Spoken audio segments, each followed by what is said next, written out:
Là, on est le 25 mars chez Yannick van Doorn à Ranrupt. Donc là, je vais planter un petit arbre, un pommier, variété Santana, euh, dans cette prairie. Et donc là, j'ai préparé du basalte mélangé à du biochar. C'est du charbon de bois. J'ai un cône simple. J'ai de la paille et de l'eau. Et un Circulakowski que vous voyez là autour. Vous voyez que j'ai déjà mis dans le trou de plantation. Donc là, comment je procède? Et ça marche très bien, je l'ai fait l'année passée. Les arbres ont super bien pris. J'ai déjà planté des arbres il y a déjà quelques années. Tous, ils ont très bien pris. J'ai jamais eu de mortalité. Hein. Même en 2015, quand j'ai planté mes arbres, j'avais pas encore le cône à ce moment-là. Je mettais pas encore de biochar. Mais rien que déjà avec le basalte Circulakowski, j'avais des résultats vraiment très bien parce que malgré la sécheresse, j'ai eu aucune mortalité et je pense que j'ai arrosé qu'une fois ou rien du tout. Donc pour dire, voilà, c'est très bien. Donc là, vous voyez, donc comment je procède? Donc je fais un trou, ben, il est, on va dire, vous voyez ma main, on va dire c'est un trou un peu plus grand que les racines. Hein. Donc les racines ont été coupées chez le pépiniériste, voilà. C'est comme ça qu'on achète des arbres, c'est dommage, mais c'est comme ça. Hein, on peut pas faire autrement. Mais je fais un peu plus grand, surtout si le sol est plus ou moins meuble. Je trouve qu'il n'y a pas vraiment besoin de faire beaucoup plus grand. Après, ben, j'essaye quand même de respecter les couches. Pour simplifier, je respecte 2 à 3 couches. C'est le ce qu'il y a tout en dessous, ce qu'il y a vers le milieu, vers le dessus, et après ce qu'il y a tout au-dessus. Ce qu'il y a tout au-dessus, c'est là que je vais mettre le maximum de matière organique, naturellement. Donc ça, c'est voilà les règles de plantation classiques de base qu'on trouve partout. Mais au niveau électroculture, qu'est-ce qu'on peut faire? Ben, on peut mettre du basalte avec du biochar, hein, ou même déjà juste le basalte, mais les deux sont très bons. Le biochar, le charbon, est électriquement très conducteur, donc ça va stimuler la conduction de l'électricité naturelle. Même en cas de sécheresse, ça reste conducteur. Très intéressant. Et le basalte fait très antenne avec le champ magnétique terrestre. Et ça, on a remarqué qu'au plus le champ magnétique terrestre est élevé, donc là, ça va l'augmenter localement grâce au basalte. Ça va faire antenne. Et le sol, les micro-organismes, la plante va pouvoir se nourrir des énergies du champ magnétique terrestre. Et dans les articles scientifiques, on voit que au plus le champ magnétique terrestre est élevé et au plus les plantes y poussent. Donc très intéressant aussi. Et les deux ensemble, on a remarqué, hein, déjà rien que le basalte stimule beaucoup l'enracinement, la microbiologie du sol, vraiment que des avantages.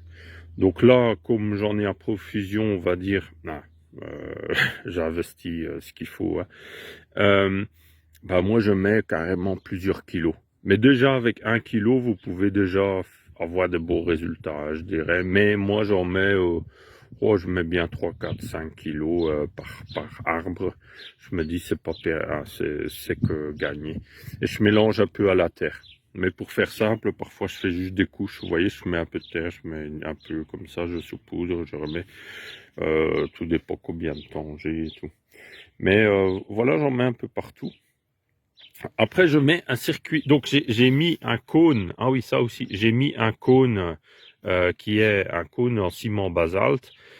J'ai mis tout en dessous. Donc, j'ai carrément mis l'arbre dessus. J'ai mis tout en dessous dans le trou de plantation. Comme ça, l'arbre, il pousse dessus, carrément. Et parce qu'il y a énormément d'énergie qui sort de la pointe, là. Et, et après, je mets un circuit Lakowski. On va dire pas tout en dessous, mais que ce soit bien autour de la grosse racine, on va dire, ou de début du tronc. Voilà, je mets un circuit Lakowski que je vais enterrer carrément. Voilà. Et comme ça, je suis plus embêté après de le perdre ou de changer de place. Ou voilà, il reste enterré. On peut toujours en rajouter encore un si on veut dans les branches ou autour du tronc, hein, mais Voilà, moi j'en enterre un déjà systématiquement. Parfois je mets même un cercle en fer, mais alors fermé. Ça peut être aussi très intéressant. Bah, d'ailleurs là j'ai oublié. Je pense que je vais vite aller en chercher. Donc voilà. Donc vous voyez, c'est simple, hein. Et après là, bah, dans les couches supérieures, je mets déjà un peu de fumier ou du compost mélangé. Et après, tout au-dessus, je mets carrément du fumier pur et bah, pas trop fort quand même, et du compost et du paillage tout par-dessus. Voilà, qui est vraiment une grosse couche de matière organique par-dessus, qui va aussi stimuler beaucoup la vie du sol, et aussi pour créer une sorte de couverture qui protège l'arbre, on va dire, du sec, hein, pour que ça garde l'humidité. Voilà, bah, j'ai fait un peu le tour, hein. Voilà, je voulais faire quelque chose de court pour vous montrer. Mais c'est déjà 6 minutes, mais voilà. Donc là, vous voyez, hein, donc ça c'est voilà un arbre. Je ne l'ai pas encore taillé, hein, il faut que je le taille. Je vais raccourcir les branches là de bien un tiers ou 2 tiers. Et voilà, il est parti pour cette année. On est le 25 mars, c'est très tard, hein, j'en conviens.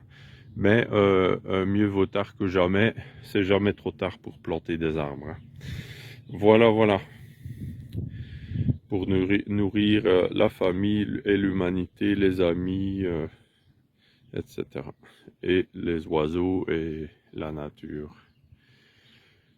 Ben, merci à vous. Donc là, je vais en planter quelques-uns. Regardez là, un, deux, et plus loin encore. Là-bas, vous voyez une tour ronde. Vous voyez mes serres. Oh, je fais vite un petit tour comme ça. Là, j'ai fait un emplacement pour faire une nouvelle serre tunnel, comme là, hein, voilà.